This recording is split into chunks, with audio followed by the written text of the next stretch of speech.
Hi, I'm Tim. Welcome to Watchbox, and thanks for logging on. If you love this watch, email me, tmosso@thewatchbox.com. It's in the description below.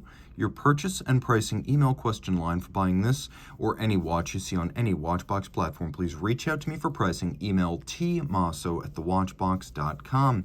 Today we're discussing a 2021 limited edition of 150 pieces in yellow gold.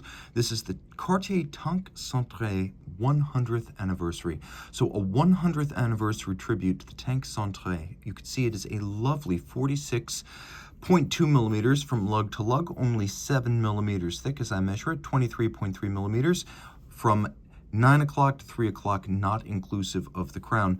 Now, the Tank Cintree was launched as a longer, thinner, more, I would say, gossamer and graceful take on the Tank.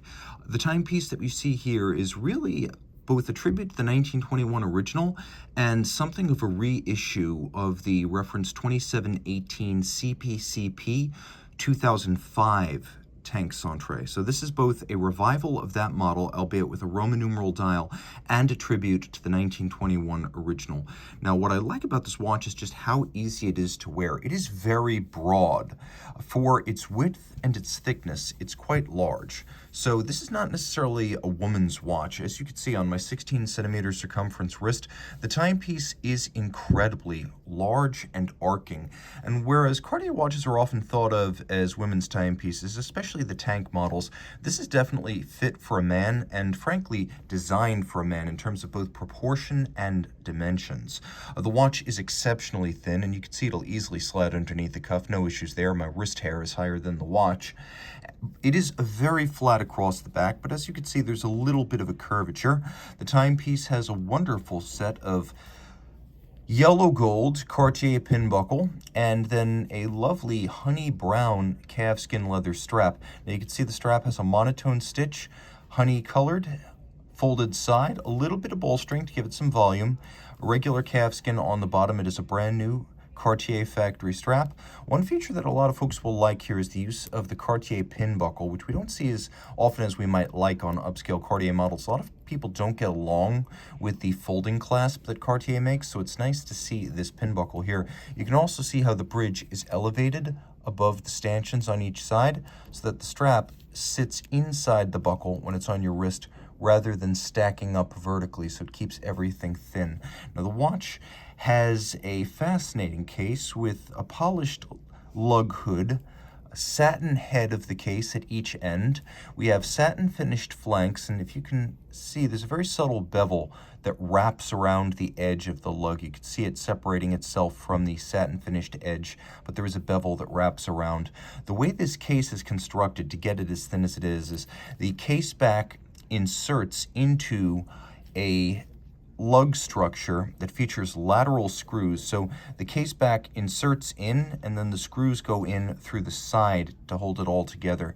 The watch has a lovely cambered crystal that's been described by several sources as a mineral crystal, which is a little bit uncommon in the modern era, but it does give a little bit of a somewhat jaundiced, yellowed, aged appearance. And this watch is, according to Cartier, supposed to look like the 1920s watch had it aged over 100 years through 2021, I should say, which is why the dial has more of a beige or ecru coloration rather than the silver that the original would have had back in 1921. Also, if you look back at the 2005 watch, it has a much more obviously silver dial. This one is designed to look a little bit tempered and aged.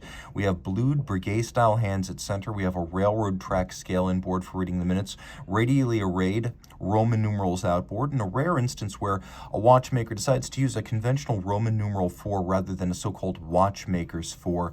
Now, the watch does have a sapphire cabochon. You can see it is clear, or I should say at least translucent in blue, and gives the watch a wonderful air of luxury. It's true that the case back is solid, but it is individually numbered. You can see this is number 95 of 150. And I mentioned earlier that oftentimes Cartier Tank watches get pigeonholed as ladies' models, and this is definitely not that, as the caliber 9780 is designed to appeal to both men and women who prefer mechanical over quartz. So 9780 is also known as the Jaeger-LeCoultre caliber 849. design. It's an ultra-thin manual wind related to the movement used by Vacheron and Audemars Piguet during the 1950s, and still used by both of them to this present day. Now, that movement is 1.65 millimeters thick. This one's a little bit more modern and robust, so this movement is 1.85 millimeters thick. Manual wind, it has a 36-hour power reserve.